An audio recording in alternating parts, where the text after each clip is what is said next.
Let the old hag pay for it. It's free, so eat a lot. Apparently, that's what Michelle, my son's wife, had said. I was taken aback, having not been told about treating anyone to premium steak, and I couldn't help but exclaim. I was then on the phone with my son, William, when Michelle snatched the phone to explain. I began questioning Michelle, who was insistent on being treated. Where is that steak from? Huh? Why?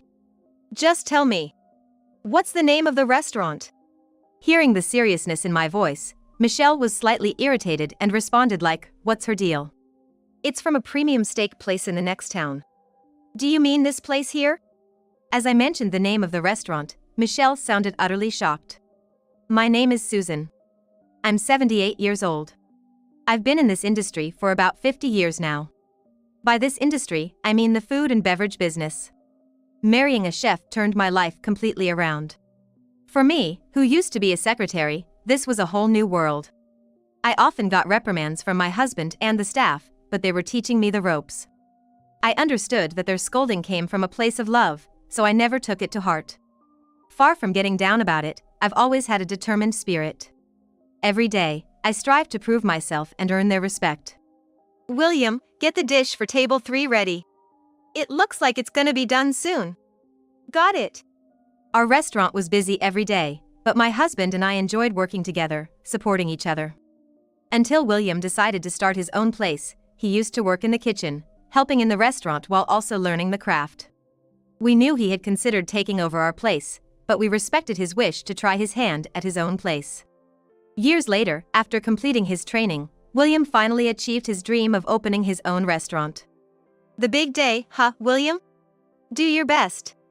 I dunno how far I can go, but I'm gonna make it a success and make a name just as big, if not bigger, than you guys. Seeing our son so cheerful and determined, we felt proud of how he had grown up. And soon after the restaurant opened, he married Michelle, whom he had been dating for some time. I thought William and the others would lead a wonderful life and be happy. No one expected that this marriage would be a turning point for our family. Our restaurant was a large establishment, emphasizing traditional American dishes. The setting was in a classic American style, and many of our patrons were adults. While there were families, the atmosphere of the restaurant felt a bit formal, perhaps a bit intimidating for younger folks to come in alone. On the other hand, William's place was the exact opposite. He'd set up something reminiscent of a family diner. Such a concept was unique in our small town, and word quickly spread, making it a hit. The food was impeccable, especially popular among children. With a variety of kids' meals and a wide range of delightful desserts for the ladies, it quickly rose to be one of the most popular joints in town. As parents, we were proud and boasted about it. We hadn't expected our son to strike out on his own and achieve this much success. Every time someone praised the restaurant, my husband and I, without thinking, would offer them a complimentary dish out of sheer joy. However, there was one person who took advantage of our goodwill. Hey there. That's my son's wife, Michelle. On this particular day, I happened to run into her at the local supermarket. As soon as she saw me, she gave a smirk, as if mocking. For some reason, she's always had it out for me, often making snide remarks. I braced myself for her usual sarcasm. Out for groceries again? At your age, you're still running the restaurant, huh? Such comments from her had unfortunately become part of my routine. I couldn't help but sigh at her usual tone. But I was used to this kind of jealousy. After all, my husband was a bit of a local celebrity, known for his handsome looks and culinary expertise. When my handsome husband took over the business, it was quite the talk of the town. His friends were like, "You finally took over, huh?" They flooded in and came to congratulate. The transition of generations was quite the hectic period. Apparently, there were even some women who frequented our restaurant back then just to be around my husband. That's the husband I married. Naturally, I've been put through my fair share of ordeals. Thanks to all that, I became mentally tougher. People even joked like, "You have so much nerve." Of course. My husband and I are gonna keep working until we can't anymore.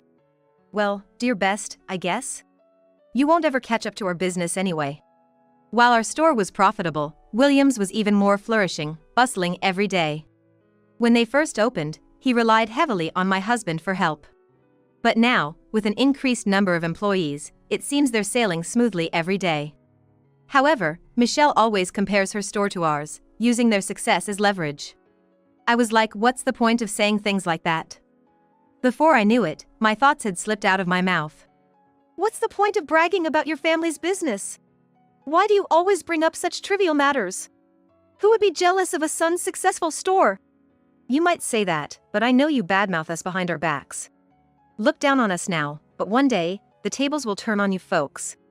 With those ominous words, Michelle snorted, ignoring my response and leaving the scene. I was left dumbfounded, watching her walk away.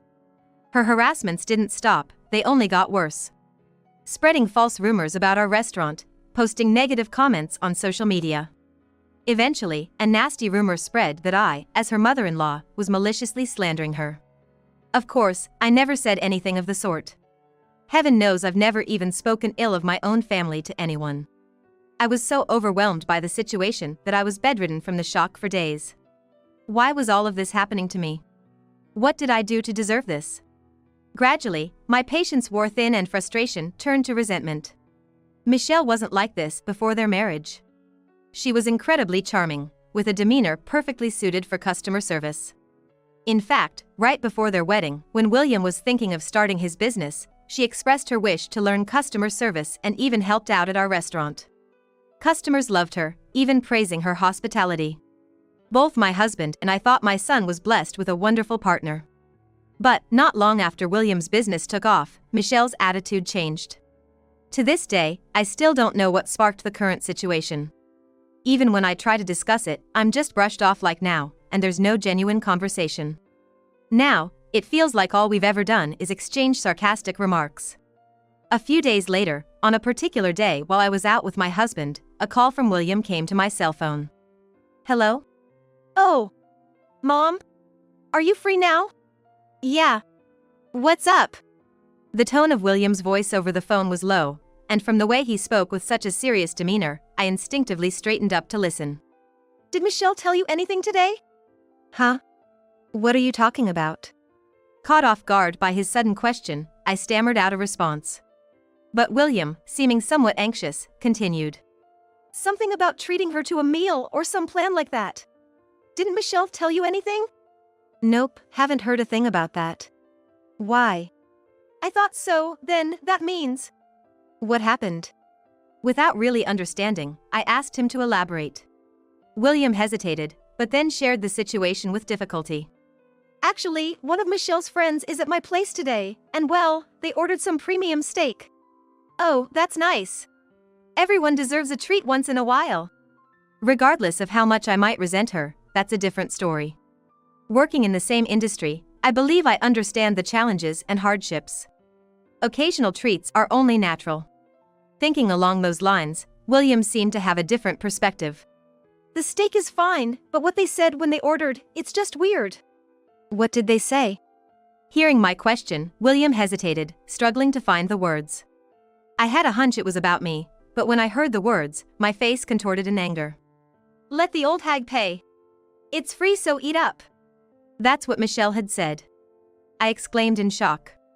At the same time, my anger reached its peak, knowing I'd been spoken of in that manner. My voice became unintentionally harsh. Who you calling an old hag? I haven't agreed to pay for anything, nor have I been informed about anything. Well, yeah. It's the first time I've heard someone call an old hag. I did think it might not be you. But then the conversation I overheard with a regular sounded a lot like you. A regular? Michelle is a friend of a regular at my diner. Well, she became a regular and then they became friends. They're having dinner at my place today. Oh. But I wasn't told anything about that. While we were discussing, there was a sudden rustling sound in the background, and with William's frantic voice, someone else took over the call. Hello? Is this Susan? It's Michelle. It seemed that Michelle had realized William was on the phone with me and had taken the phone from him. Michelle, what's going on? You heard from William, right? That makes things easier. I'd appreciate if you could treat us to dinner. Her words, delivered in a cutesy tone as if she was looking for praise, honestly irked me. But, of course, I wouldn't show such a childish reaction and spoke calmly. Listen, Michelle. Just because we're family, do you think you can get away with doing things without asking? Why are you being so stingy? It's just a little favor. I mean, you guys are doing quite well for yourselves, aren't you? Hey, you. Who do you think you're talking to like that? You, be quiet. The outrageous words flying out of Michelle's mouth left me speechless. And William probably realized for the first time how she was behaving towards me. He tried to intervene, but it seemed she brushed him off. A steak or two, with your income, it's not a big deal, right? I'm asking about the principle of making someone pay without even consulting them. I'm your son's wife, after all. Can't you treat me to something nice every once in a while? What is she even saying? She got caught, and instead of apologizing, she's doubling down. The audacity of her words left me so stunned that I couldn't even respond. At any rate, thanks for the steak. Seeing me lost for words, Michelle grew impatient and tried to forcefully end the conversation. But I wasn't going to let it end like that and spoke up. Where is that steak from? Huh? Why? Just tell me. What's the name of the restaurant? At my serious tone, Michelle retorted with an irritated voice, as if thinking like, what's her deal? It's from a premium steak place in the next town. Do you mean this place here? As I mentioned the name of the restaurant, Michelle sounded utterly shocked. Huh? How did you know the name of that restaurant? Well, this place is managed by my husband's apprentice. I then switched to a video call and prompted Michelle to look at the screen. Displayed was the very place where they were ordering their premium steak, and it was also where William and I were dining. It seemed Michelle was unaware of our presence at the restaurant because she had ordered over the phone. Moreover, they arrived before us, and only the chef knew of the situation. The chef had later informed us that Michelle had placed such a large order and intended to bill it to me. I was waiting for her to contact me all along. The earlier shock was all an act, a small revenge on my part. In truth, I had been informed of the whole situation from the start. The reason we were here was thanks to my husband who, worried about my health, had invited me out for a change of scenery. The chef, aware of this, generously offered to close the restaurant just for us. Our pleasant time was thus interrupted. This minor retaliation seems gentle, given the circumstances. Fine. Then, make sure you cover the bill for us.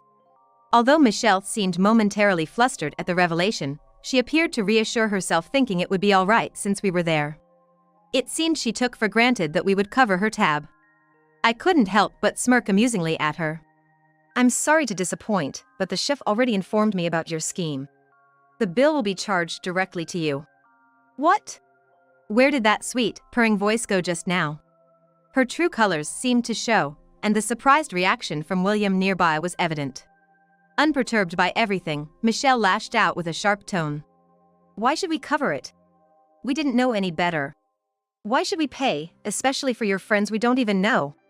You're my husband's mother, isn't it only right for a family to cover the bill?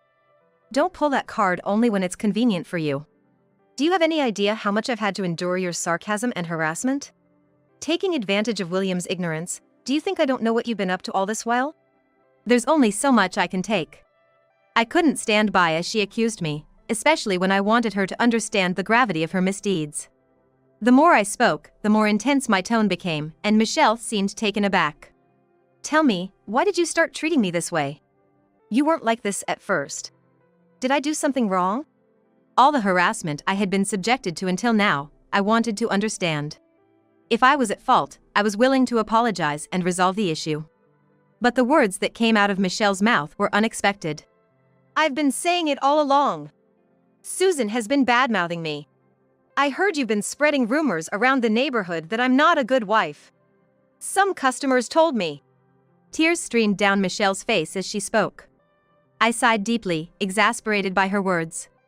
I've been telling you, I never said any of that. I don't know who that person is, but do you think it's okay to believe in such rumors without even checking with me and harass me like this? If you really believe I said those things, bring the person who claimed that to me. I can bring it out. Michelle replied with unexpected confidence. Upon hearing the story, it turned out that the friend Michelle had invited today was the very person spreading false rumors about me. I conveyed like I'm going to see her, so make sure to keep her there. My husband and I thanked the chef, paid our bill, and left the restaurant. After a short drive, we arrived at our son's house, spotting a familiar bicycle at the entrance. This bicycle is... Before I could finish, I hurried inside. To my astonishment, I found a woman devouring steak in the living room. She seemed equally surprised and choked on her steak when she saw me. Long time no see. When was the last time?